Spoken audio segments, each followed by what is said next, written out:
तो अब आज का ये जो इंसिडेंट है ये हमारे साथ श्लोक ने शेयर किया। अब ये इंसिडेंट क्या है, क्या पैरानॉर्मल एक्टिविटी इस इंसिडेंट में हुई, और फिर श्लोक और उसकी फैमिली कैसे इस पैरानॉर्मल एक्टिविटी से बाहर निकले, ये हम इस पूरी वीडियो में जानेंगे। तो श्लोक ने जो इंसिडेंट शेयर किया है ये उसके साथ आज से लगभग 5 से 6 साल पहले हुआ था। इस जगह का नाम श्लोक ने बताने को मना किया है। तो बात ऐसी थी कि श्लोक अकेला गाड़ी ड्राइव करके अपने घर जा रहा था अपने ऑफिस से। तो जैसे ही श्लोक अपनी गाड़ी चला रहा था हाईवे पे, वहीं रास्ते पे एक ट्रक ड्राइवर ने उसे हाथ देके रोका। श्लोक ने देखा कि ट्रक ड्राइवर के साइड में एक ट्रक खड़ा है जिसके दोनों टायर पंचर हैं। तो श्लोक को लगा कि उसे पंचर में कुछ हेल्प चाहिए होगी, तो इसलिए रोका है। अब श्लोक क्योंकि काफी काइंड हार्टेड टाइप का था, तो श्लोक ने अपनी गाड़ी रोकी, गाड़ी से उतरा और पूछा कि उसे किस टाइप की हेल्प चाहिए पंचर के लिए। कहीं आसपास दुकान पे छोड़ना है उसे या फिर कुछ और हेल्प भी चाहिए तो श्लोक करने को तैयार है। साहब मुझे पंचर में आपसे कोई हेल्प नहीं चाहिए, बस आप मेरा इतना सा काम कर दो। ये एक छोटा सा बैग है, आगे ही नाके पे एक आदमी खड़ा है, उसे ये बैग दे देना। बस आपने इस बैग को टाइम पे दे दिया तो मेरा काम हो जाएगा। मैं अभी इस अपने ट्रक को छोड़ के जा नहीं सकता हूँ, वरना मैं ही दिया था। काफी इंपॉर्टेंट चीज है साहब, इसमें आप प्लीज दे देना। अब श्लोक ने कहा ठीक है, गाड़ी से तो वो जा ही रहा है। उसने बैग हाथ में लिया और आगे नाके पे उसे देना ही था। तो श्लोक ने कहा ठीक है, मैं दे दूंगा। श्लोक ने नंबर लिया जिस आदमी को उसे ये पार्सल देना था और फिर वो अपनी गाड़ी में बैठ के आगे चला गया। अब जैसे ही श्लोक गाड़ी में बैठा और थोड़ा आगे जाने को हुआ, जभी से मौसम अचानक से बिगड़ गया। तेजी से हवाएं चलने लगी, बारिश होने लगी और जो आसमान था वो पूरा काला हो गया। अब श्लोक आगे जा रहा था। श्लोक ने कोने में गाड़ी रोकी नाके पे, पर नाके पे 3-4 मिनट 5 मिनट तक कोई नहीं आया। श्लोक को लगा कि हो सकता है मौसम खराब है तो इस वजह से वो ना आया हो। नंबर श्लोक पे था ही उस आदमी का जिससे उसे लेना था। उसने वहां पे कॉल किया पर वो कॉल भी नहीं उठा रहा था। तो श्लोक ने कहा कोई दिक्कत नहीं है, मैं अभी घर पे जा रहा हूँ, घर पे से उसे फोन कर दूंगा और वो घर पे से आके ये पार्सल ले जाएगा। तो इस तरह से श्लोक फिर सीधा निकल गया अब उस पार्सल के साथ। श्लोक घर पे पहुंचता है, घर पे जाके आराम करता है, खाना वाना खाता है, फिर वो फिर फोन मिलाने लगता है वो जो नंबर था उस पर। जैसे ही वो फोन मिलाता है तो फोन नॉट रीचेबल आने लगता है। श्लोक को लगता है कि हो सकता है मौसम थोड़ा खराब है, इस वजह से सिग्नल ना मिल रहे हो। श्लोक इस बात पे ज्यादा ध्यान देता नहीं है और चुपचाप जाके ऐसी डाइनिंग टेबल पे बैठा रहता है, मोबाइल चलाता रहता है। फिर अचानक से श्लोक के दिमाग में आता है कि अगर वो कॉल नहीं उठा रहा तो मैं एटलीस्ट एक मैसेज छोड़ दे रहा हूँ, जिससे कि जब भी सिग्नल आएंगे उस बंदे के मोबाइल में तो वो मैसेज पढ़ के एड्रेस पे आ जाएगा। तो श्लोक ऐसे ही करता है, अपना एड्रेस उस बंदे को SMS कर देता है जिसे वो पार्सल कलेक्ट करना था। फिर श्लोक ऐसे ही बैठा होता है, टाइम पास कर रहा होता है। लाइट क्योंकि जा चुकी होती है तो पूरी तरफ अंधेरा था। तो श्लोक ऐसे ही उस पार्सल को देखता है। अब इंसान के अंदर क्यूरियोसिटी होती है। मान लो अगर कोई सामने पार्सल रखा है तो वो देखना चाहता है कि उसमें क्या है इस तरह से। तो वो उस पार्सल की थैली में से उस बॉक्स को निकालता है जो कि इतना बड़ा था। अब वो ऐसे ही इस बॉक्स को देख रहा होता है, जब भी पता नहीं उसे अचानक क्या होता है। ऐसा उसका कहना था कि चारों ओर एकदम से गुप अंधेरा हो गया था और श्लोक को ऐसा लग रहा था कि कोई औरत उसके सामने खड़ी है और वो उसको लगातार घूरे जा रही है और धीरे धीरे पास आ रही है। इसी के साथ साथ श्लोक का ये भी कहना था वो जो औरत थी उसके सीधे हाथ का पंजा गायब था। मतलब श्लोक का ये कहना था कि गुप अंधेरे में कोई औरत उसकी तरफ आ रही है चल के और उस औरत का एक पंजा गायब है। अब श्लोक ये सब देख के अचानक से हड़बड़ाहट में आ जाता है और वो डिब्बा छोड़ देता है डाइनिंग टेबल पे। अब श्लोक को ऐसा लगता है कि हो सकता है उसके दिन की थकान की वजह से उसे ये सब लग रहा हो, तो वो पानी का गिलास पीता है और चुपचाप शांति से 2 मिनट बैठ जाता है। श्लोक को लगा कि हो सकता है उसे चक्कर वक्कर आने वाले हो, इस वजह से उसे वो सब गुप अंधेरा और ये सब चीजें दिखी। फिर श्लोक 2 मिनट बाद वापस उस बॉक्स को पकड़ता है अपने हाथ से और ऐसे ही देख रहा होता है और फिर से श्लोक के साथ वही चीज होती है। गुप अंधेरा, औरत सामने, औरत धीरे धीरे आ रही है, औरत का एक पंजा गायब है। अब ये देख के श्लोक इतना डर जाता है कि वो जो बॉक्स था वो बॉक्स उसके हाथ से नीचे गिर जाता है। अब जैसे ही वो बॉक्स नीचे गिरता है तो वापस नॉर्मल सब कुछ हो जाता है। मतलब श्लोक को वो औरत नहीं दिख रही होती, पर जब वो बॉक्स नीचे गिरता है तो वो बॉक्स खुल जाता है। अब क्योंकि वो गत्ते का बॉक्स था, एक ऐसे पैक था, तो वो उसकी ओपनिंग खुल जाती है और जो चीज़ उसमें से निकलती है या जो चीज़ उसे श्लोक को दिख रही होती है वो इतनी भयानक होती है कि श्लोक की चीख निकल जाती है। वो जो पार्सल था यानी वो जो डिब्बा था उसमें एक पंजा रखा हुआ था।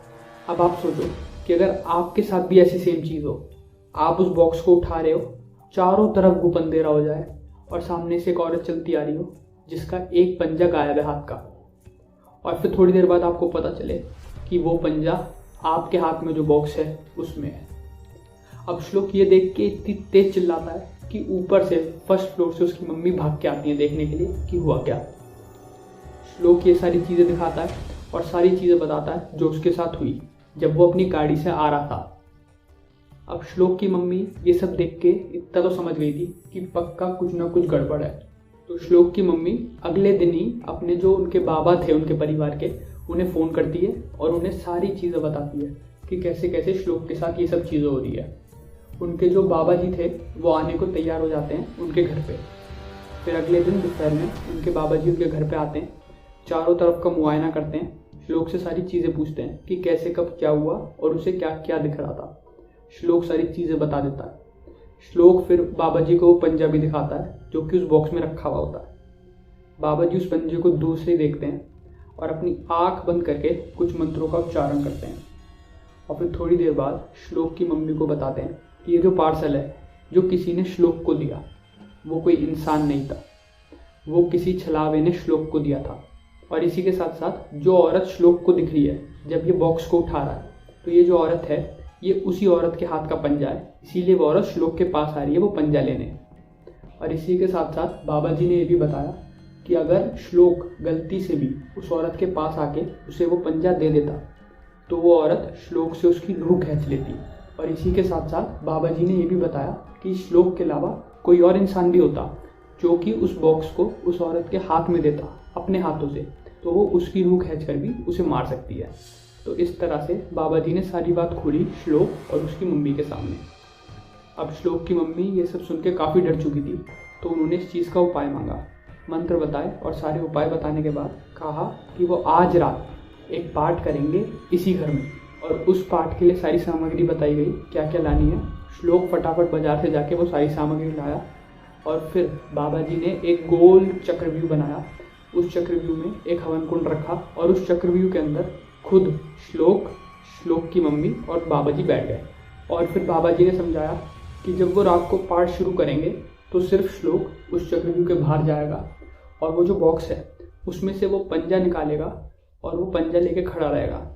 उसके साथ फिर सेम चीज़ होगी, गुप अंधेरा होगा और कोई औरत उसके पास आने की कोशिश करेगी। बाबा जी ने फिर ये समझाया कि उसे बिल्कुल नहीं डरना, उसे खड़े रहना है वहाँ तक, औरत को अपने पास आने देना है, और जैसे ही वो औरत पास आएगी तो उसे हाथ पकड़ना है उस औरत का और धीरे धीरे चक्रव्यूह के अंदर लाना है। जैसे ही वो उस चक्रव्यूह के अंदर आ जाएगी औरत, तो उसे क्या करना है, वो जो पंजा था जो उस बॉक्स में था उस पंजे को उस हवन कुंड में डालना है, जिससे कि वो औरत भी उस पंजे के पीछे पीछे उस हवन कुंड में जाके भस्म हो जाए। श्लोक को सब चीज़ समझ में आ चुकी थी और श्लोक ने वैसा ही किया जैसा जैसा बाबा जी ने कहा था। हवन शुरू होता है, श्लोक बिल्कुल वैसे ही करता है। वो औरत आती है, औरत का हाथ पकड़ता है, धीरे धीरे चक्रव्यूह के अंदर लाके वो जो बॉक्स में पंजा था उसे पहले हवन कुंड में डालता है और फिर वो औरत भी उस हवन कुंड में जाके कूद जाती है। और ऐसा श्लोक का कहना है कि जैसी वो औरत हवन कुंड में कूदती है तो बहुत तेजी से आवाज़ आती है चीखने की। बाबा जी ने कहा था कि कोई भी चीज़ें कुछ भी करे, सबको हवन कुंड के अंदर ही रहना है। हो सकता है कि कोई छलावा आके बाहर से घंटी बजाए और उन्हें उस चक्रव्यूह से बाहर निकालने की कोशिश करे जब तक हवन संपन्न नहीं होता। तो बाबा जी ने कहा कि जब तक हवन संपन्न नहीं होगा सबके सब आप चक्रव्यूह में बैठे रहेंगे।